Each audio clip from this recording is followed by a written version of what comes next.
The story begins when Yuuji, a tamer, comes back to the guild hall with a whole bunch of Drea flowers in his bag, which are used for making healing potions. Being able to accomplish such feats as a mere tamer comes as a huge surprise to everyone, but they are taken aback by yet another big surprise in the form of a monster army marching towards the town. Everyone is preparing to escape, but Yuuji shows them all that there is a winning chance, a dragon tooth that he can use to recreate dragon fire. Everyone bets on this chance, and so begins an all-out war with the monsters. Yuuji sends out a recon team to scout the perpetrator, but as soon as he's cornered, the perpetrator kills himself to avoid interrogation. Yuuji then uses everything in his arsenal and some more to put up a barrier around the town, after which he proceeds to burn the monsters alive with his trump card, the Dragon Fire Magic. Yuuji faints due to exhaustion and wakes up to the whole town singing his praises.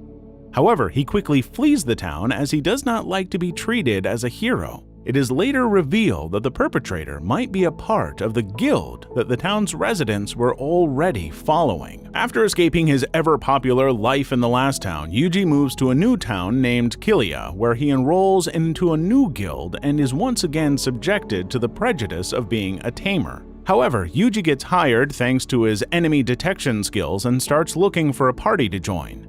One party reluctantly offers to take him in as they are going on a mission to investigate the Earth Dragon in a dangerous area where they would rather avoid enemies than fight them, making Yuuji's recon abilities useful. Yuuji quickly proves his worth by detecting enemies from far away, giving Rhodas a chance to show off his skills and take the lead.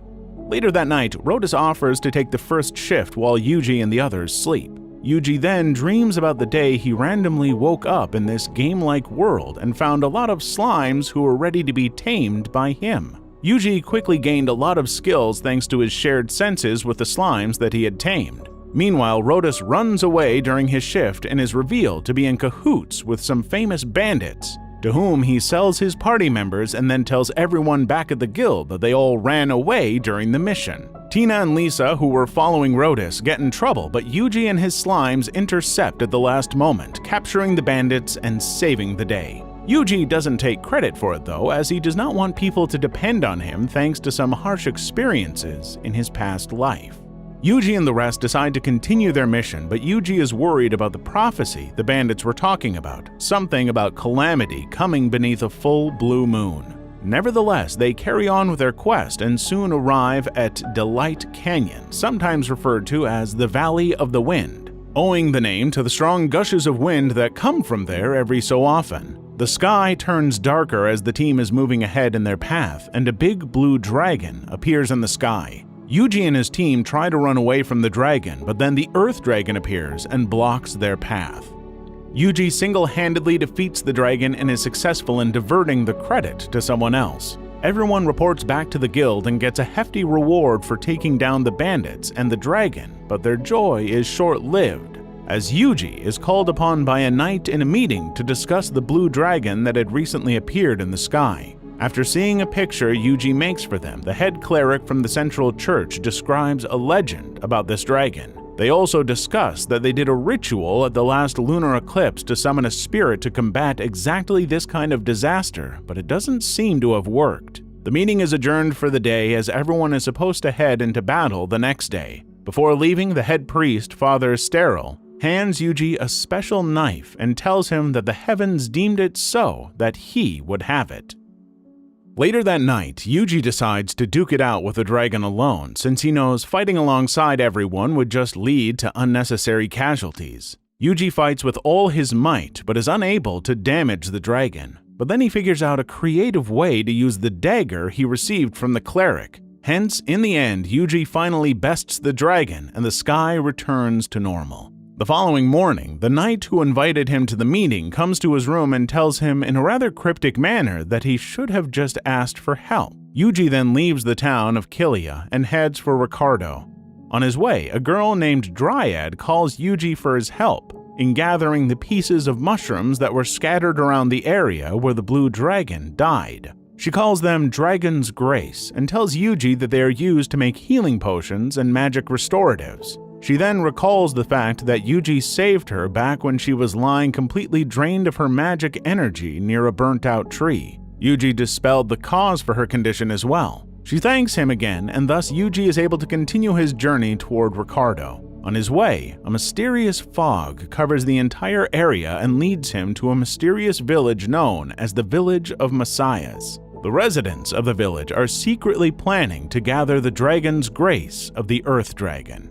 Yuuji quickly gets out of the village and finds himself in a drab, snowy, and lifeless area that looks like a town. He heads closer to the entrance of the town and finds out that the town is usually warm and sunny, but for some reason, the snow has been piling up for a long while now. As Yuuji enters a famous restaurant to taste their local cuisine, they tell him that they don't have enough wood for cooking and that's why they are closed indefinitely. Yuuji goes out into the forest, chops up trees, and dries the wood, allowing him to finally taste the top-tier food of that restaurant. Yuuji then helps the townfolk gather wood and accelerates their progress by 100 times. As he's helping the townfolk, he comes across a cursed stone that may be the cause of this never-ending winter. So he extends his search network and at the center of it all finds a mysterious entrance. The entrance leads to an underground facility where they make magic stones. Yuuji and his slimes encounter some followers of the Blue Moon. Yuuji looks for clues outside while his slimes tail those followers.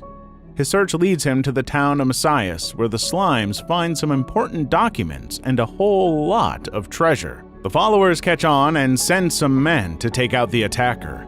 Yuuji stealthily takes out the followers who came for his head and finds out that the underground facility has a mechanism called the Flame of Cleansing, which gets activated when all 5 of the main followers present in the village die. The heretics commit suicide and activate the flame. Yuuji cuts it really close but still manages to contain the explosion. The eternal winter in the town finally subsides as the source is destroyed, and the citizens thank Yuuji for his heroic efforts in gathering firewood. They hold a party and Yuuji is finally able to taste the best dish from the best restaurant in town. Elsewhere, some assassins are looking for Yuuji as he is on their hit list. Yuuji immediately leaves town and heads for Virginia as he learns about his name being on the hit list. The assassins carefully observe Yuuji to confirm if he's a threat or not. Yuuji tries to shake them off over and over again, but they are pretty hard to convince, and thus he has to put up a long extended act just to get them off his trail. However, as the assassins are leaving, Yuuji hears their plans to assassinate Father Sterile and immediately neutralizes them. The next day, he goes to the armor shop to buy some armor for his slimes, but the craftsman tells him that he needs a blue lesser fire dragon jewel from the volcano near the town to forge armor that is strong enough for his tamed monsters. Yuuji takes on all the requests in the guild to kill or neutralize the lesser fire dragon. Yuuji goes up to the volcano and defeats all the dragons with relative ease since the dragons are extremely weak to water. He comes back with 2 blue lesser fire dragon jewels and a whole bundle of lesser fire dragon jewels. The craftsman makes armor for both the wolf and the slimes, and it really makes them faster, stronger, and more durable. However, he tells Yuuji that if he still needs something stronger, then he needs to kill a fire dragon who just randomly pokes his head out of the volcano sometimes.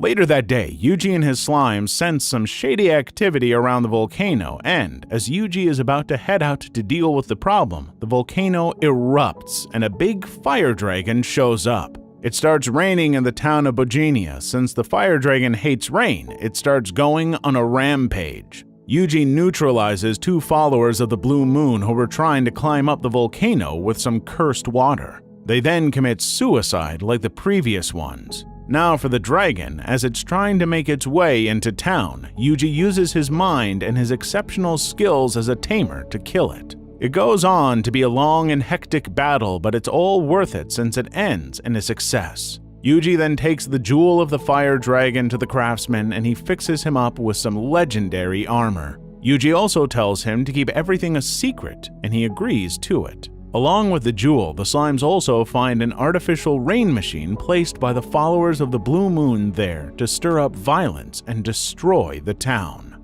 Yuuji moves to a new town, but this one seems to be completely controlled by the Blue Moon of Salvation. He reunites with Sterile and his aide, Johann. Sterile tells him that he was the one who founded the Church of Blue Moon in the name of God, But his right-hand man Walter betrayed him at the end and later used it for his own extremist purposes. He tells Yuuji of a prophecy that a divine emissary would come and save them all from this so-called Great Cleansing. Sterile tells Yuuji that the divine emissary must be him, to which Yuuji doesn't know how to respond. The next day, Sterile and Johan leave for the forest to find Walter's headquarters while Yuuji follows their trail. Sterile defeats most of Walter's henchmen, but he is betrayed by Johan. Walter then tells Sterile that they have tried to kill Yuuji many times before, but he was far stronger than they had anticipated.